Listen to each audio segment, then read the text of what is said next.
Trust, I think we just need a hell of a lot more trust in the world. And I guess I'm very willing to trust. I'm naturally trusting. And sometimes I make a mistake, sometimes maybe I trust too much.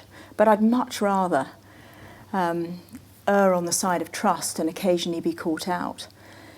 So I look at all sorts of situations. You think about the kind of collaboration that we need today, the kind of cooperation that we need today, as well as being competitive.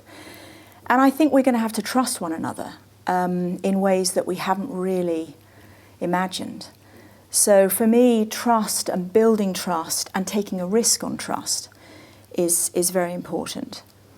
My first secretary used to say to me, God, Lindsey, you're so trusting. She thought I was a complete fool, actually, that I always sort of assume the best in people.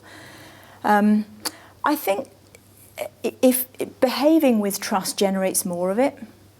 So in that sense, there's something about showing up in a trusting way that actually produces more trust in the world, and that's a good thing. So some of it's about, this is part of what we need.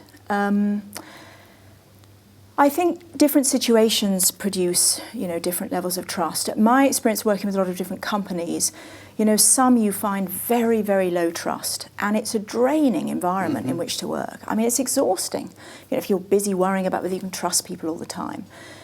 So there's a thing about both trusting and then being trustworthy. I mean, it cuts both ways. And I'd say generally in the corporate world, we're lacking in trust. And I think that's a problem, and I think it's something we've got to address. But you see this in many big organizations and institutions. So in leadership and in the way we choose to be in life, I think role modeling, if you like, trust, is a very powerful thing, and it attracts others.